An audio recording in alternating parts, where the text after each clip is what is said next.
Sandwich. I have attorney Renee Bauer with me, and she's going to join us on the virtual stage here in a second. She's a family law attorney, divorce attorney, one of my favorite topics. She's going to come on the virtual stage right after this video.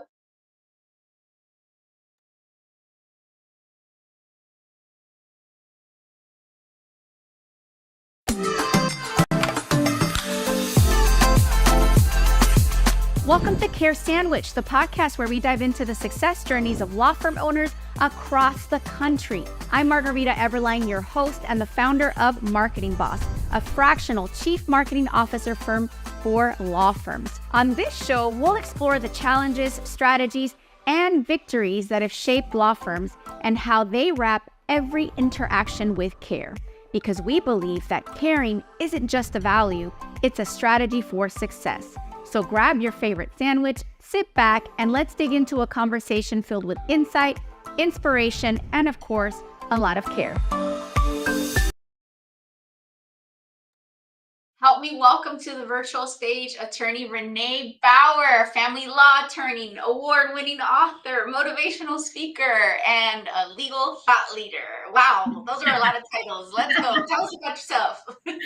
Hi, Margarita. Thank you for having me here. I think you covered it. So I'm a lawyer, but all your listeners, we all are. But the thing that I really love talking about is marketing and branding and doing things differently. And that has been part of my journey of, yes, I'm a lawyer, but what else?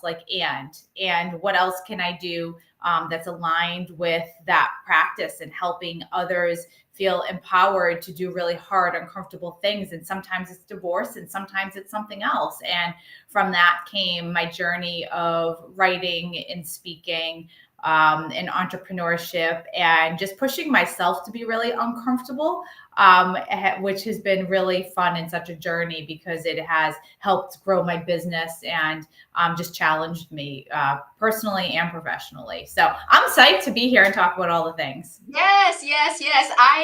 So there's two camps of thought I find in the legal profession when it comes to marketing and personal branding. There's, I'm going to say, one section of law firm owners that are like, I want to grow a brand and I don't want my face, my name, my image, my likeness. I just want it to be like a thing separate from me. And then there are the other firm owners like yourself, where you're like, you know what? I'm a whole person. I'm going to bring all of me into this thing. And talk us through, how did you have that? Because you had a shift. You went from one to the other. So what happened? Tell us the story. And then what has it been like for you? How has that worked out? So what's funny is I'm both schools of thought that you just said, because the one school of thought is like my name, like most lawyers was part of the name of the law firm. Mm-hmm. And I wanted to take it off. So when someone called the office, I wasn't the person that they were looking for. So I actually removed my name from the law firm, heading from that part of the business, but then really leaned into the personal branding part of it as well. So the personal branding story started because I thought that as a professional and as a lawyer, what you don't do is share any part of your personal story. Like, no one wants to hear it. It's not professional. And early on in my career, it's like you're the buttoned up version. Like, you're going to act the part, you're going to dress the part.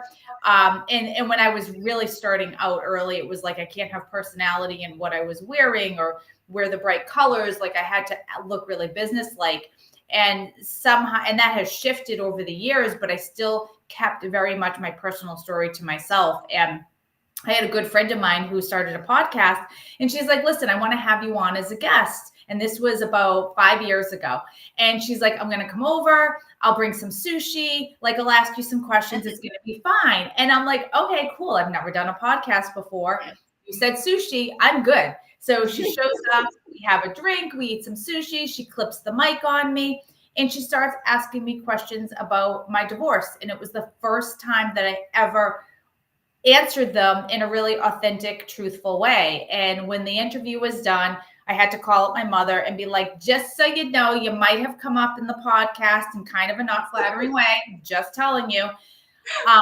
But something else also happened that was really important. I had people reach out to me, other women who said, thank you for sharing your story. I needed to hear that. I needed to hear the struggle. I needed to hear someone talk about the shame. And I realized I'm doing such a disservice to my clients by not sharing who I am with the world in the sense of how it's impacts what I do for a job. And so at that point, I started shifting and started talking about my divorce and talking about the struggles. And I didn't talk about like bashing exes or anything like that. It wasn't that.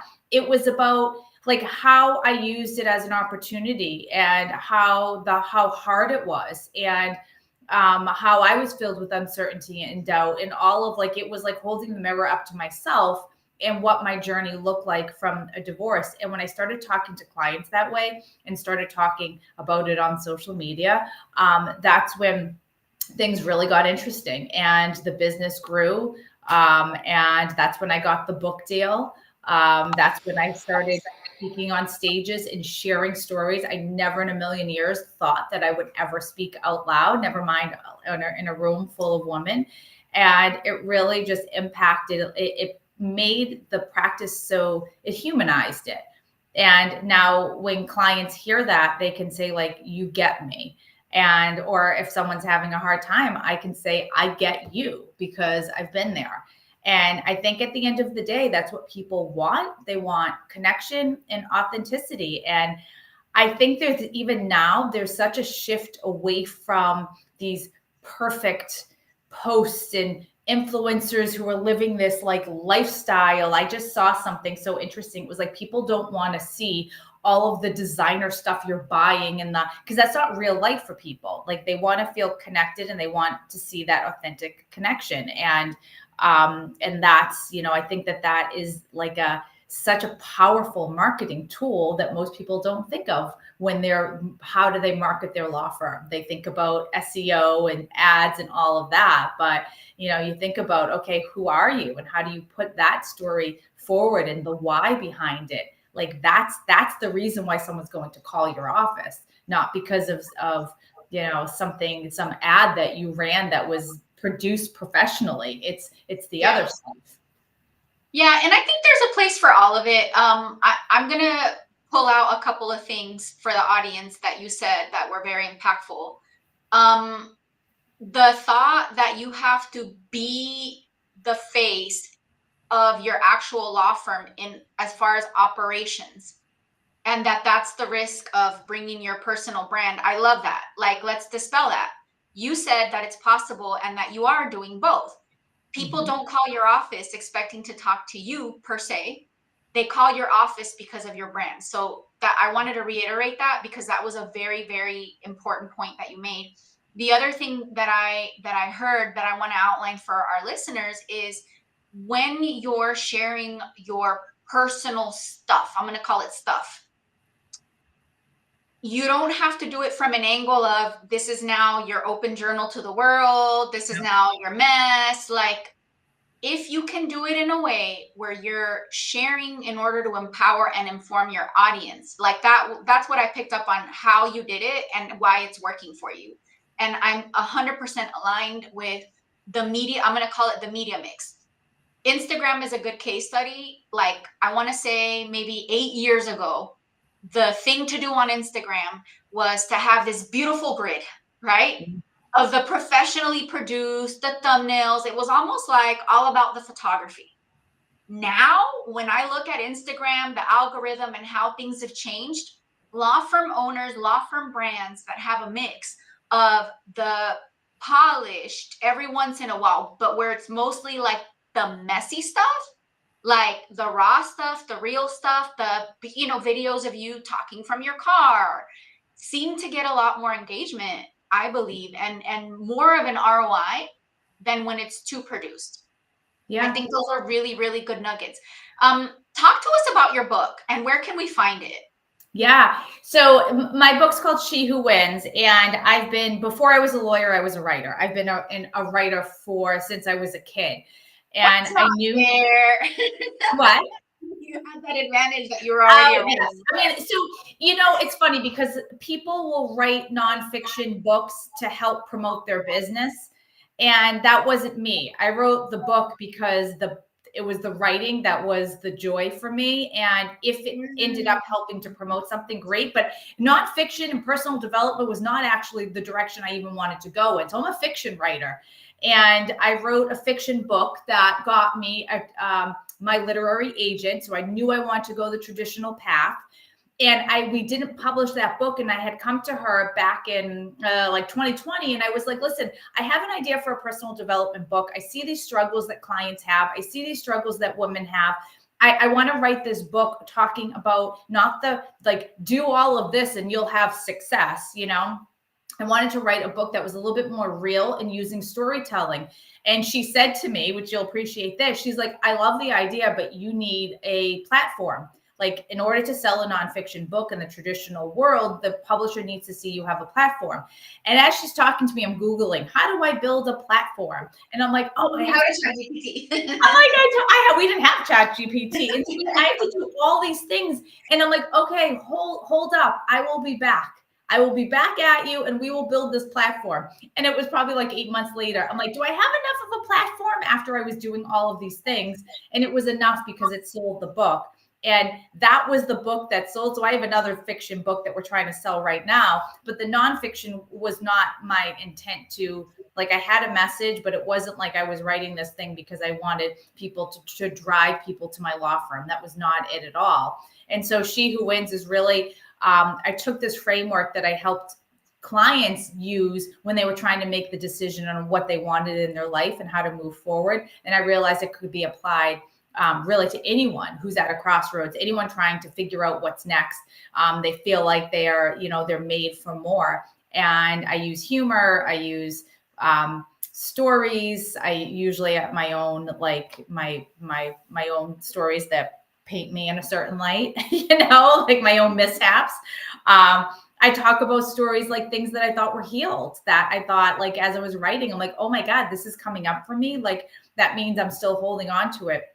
But it's really meant to be like an easy read that's inspiring and helps people take that next move. So that came out in 2023 called She Who Wins. And it's like my baby. It's such a source of pride because I just poured my heart and soul into that book. And then what happened is the book helped drive clients to the law firm, because I will have people who found me online or read the book and then reached out to the law firm for legal services. Now I'm only in one state, so I only can practice in that state, but we've had people that have come through the doors because of that book. So, or because I'm going to like book clubs in person in my state or giving talks, and the book comes up. And then when you have a room of, let's say, 150 people, you're going to end up with a few of them. And I'm there maybe talking about my book, and few of them who hear the divorce story and end up coming over as clients, not because I was there promoting divorce, but because I was talking about something else. But then you end up just attracting people who now want to work with you in the area that they need. They're going through something, so they end up calling the office. I love that. And if you're listening to this and you're thinking, well, I'm not a writer, how do I apply this? I think my takeaway that I'm getting from you is you did this without an agenda, as a true expression of who you are. So if you're listening to this, ask yourself, who are you? What is it that you love to do? What's something that lights you up? And just do it. And what I'm hearing is you're a positive cautionary tale, or not a cautionary tale, you're a positive case study of how if you do it, then the idea will come to you. Because I feel like that's sometimes how life goes. You take the step, you take the leap, and then you start to see the opportunities. Sometimes we don't get to know, and that's a good thing, right? I know with attorneys and data analysts alike, like, we like predictability, right? Yeah. What if you just challenged yourself to follow a passion, and then just allowed life to just show you, how can this help you with your business, and how can it be effortless? That was the other thing that I'm picking up from what you're saying. And I mean, I can definitely relate, in my personal experience, I'm a mom of 5 little boys. And it's not like I thought to myself, oh, let me have 5 kids and then build a marketing business around it all about efficiency. It's like, no, like I did the 2 things. And then I was like, oh, there's a connection here. If there's a way to do something efficiently, this mom of 5 is going to figure it out. Right. Yes. So yeah, I love that. So Renee, how can people get a hold of you if they're listening and they're like, oh my God, I want her to be my family law attorney, or I want to refer her my cases? Talk to us about that, about your practice. Like, where is it located? Like, what geography do you serve? And then how can people connect with you if they want to learn more? Yeah, and before I get there, but just to your point, I think that what you said is key, is to find the thing that lights you up or that you love doing, and don't try to, just because I wrote the book doesn't mean you have to write the book. Like, find that thing that works for you and leverage that and use that. Because nothing like burns me more than like, because people do it all the time. I have to write a book and I have to have it ghostwritten, and that's the step. And I'm like, no, if that gives you angst and you don't have joy with it, don't do it. Like, that's not the thing for you. There's so many other things. Maybe it's music, maybe it's art, maybe it's, I don't know, like there's so many other things out there. So I love that perspective of it. It's like you find your own path and leverage that. So where to find me? My website is familylawyerct.com. So I am located in Connecticut. We cover the entire state of Connecticut. We do divorce, custody, high net worth. It's kind of a specialty. We're not supposed to use the word specialty, but it's kind of what we focus on. But we do cover all of the state of Connecticut. We have 7 lawyers who are part of the firm, and we have 3 offices, one in Hamden, West Hartford, and South Norwalk. And so we take a really holistic approach. I think that customer service is at the forefront of what we do, because most lawyers, the easiest thing you can do to have a satisfied client is just to communicate with your clients. And so that's not that hard. And I think a lot of lawyers don't do that well. And so we really focus on making clients part of that process. So we have a free divorce workbook on our website. Anyone can go to grab it, download it, totally free. And we're taking cases all over the state of Connecticut. I love it. I'm curious and I think we still have time. Yeah. How did your personal journey with divorce inform the way you engineered your practice to run the way that it runs? So, that's been such a journey, because when I started out, I knew that clients needed some hand-holding. And in my area with divorce, you have clients who are at their neediest. When I first started practicing law forever ago with a different firm, I did some criminal, and I was like, wow, the criminal clients are totally different in terms of what their needs and communication are versus the family law clients. And it was like, you have to meet your clients where they're at. And I recognized, like, okay, family law clients, they've maybe never had to deal with the court system before. They're terrified, they're concerned, they're overwhelmed, they're uncertain. And so it's been a journey of providing a level of customer service. And it was like, what more can we do to make these clients feel heard? And I looked at, how did I feel? Well, I had shame and I had embarrassment and I didn't have someone to talk to. So what can we do? Well, let's bring a divorce coach in who can really take the time to understand and listen to clients. Well, let's have touch points. Let's send a gift to them when they hire us with some inspirational and aspirational things in there. Let's, so we do that kind of unreasonable hospitality throughout the process of helping clients to recognize that they're important to us. They're not just a number, and we're paying attention and we're listening to them. And that's one of my favorite things, is like really listening to the client and gifting them something that is so deeply personal to them that when they get it, they cry. I mean, we've had that reaction. We've had clients because we heard something that they said, and we gave them something at some point in the process when we thought that they needed it. And that level of hospitality and customer service that then, from a marketing perspective, pays off on the other end, because we get referrals upon referrals upon referrals. And that's going to be the best marketing tool ever, rather than just a cold click on, a search. I love that, because a lot of law firms think about the top of the funnel marketing wise, like the billboards, the TV ads, the radio, the Google, like the top of the funnel, right? The conversion process. Yes. But we miss this wonderful opportunity at the bottom of the funnel with our customer service, with, I'm going to call it remarketing. Gift giving is a remarketing strategy. I don't know if you knew that, right? Because you're marketing to somebody that's already hired you. So that's considered remarketing, right?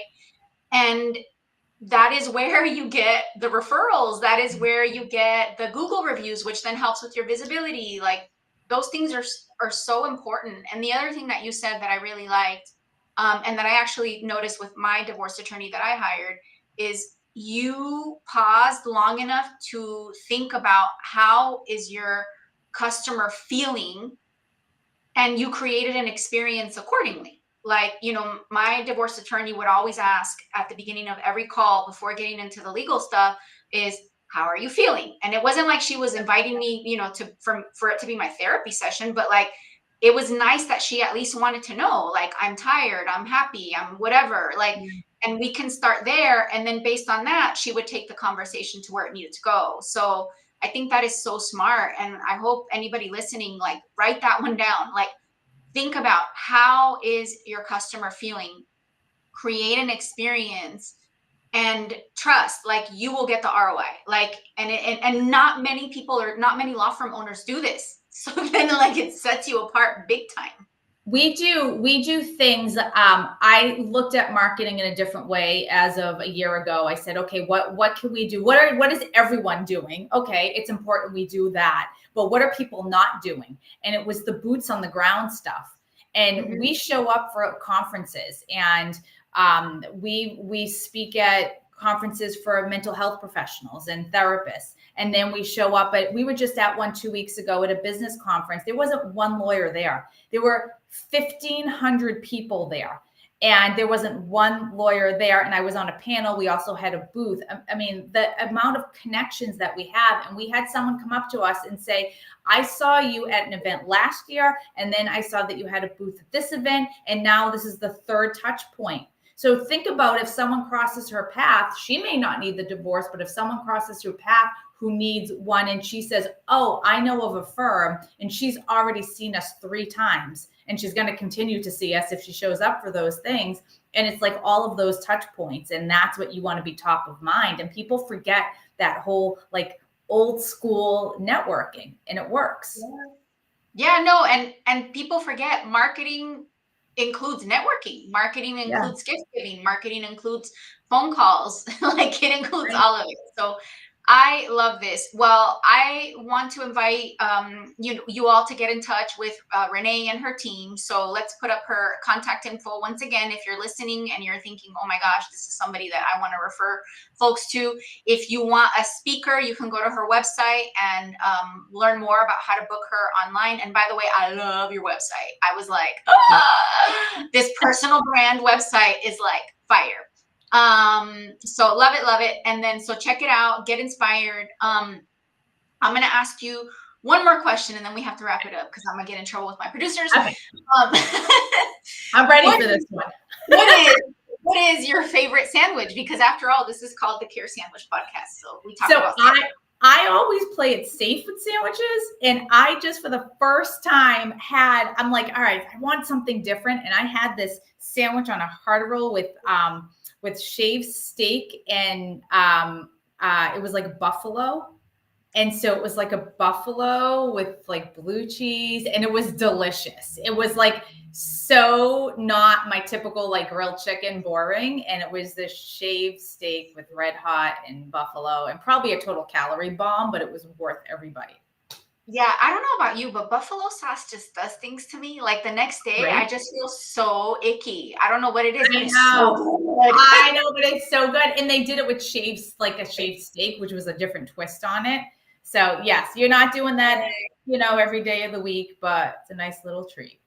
Nice, nice. Well, I love it. Well, there you have it, folks. Renee is available and she can take speaking engagements and check out her book. It's available probably on Amazon. I Yeah. hope you can Yeah. get it online. And get in touch with her. Refer her your cases in her area. Thank you so much for watching this episode of Care Sandwich. We'll see you on the next one. Thanks for having me.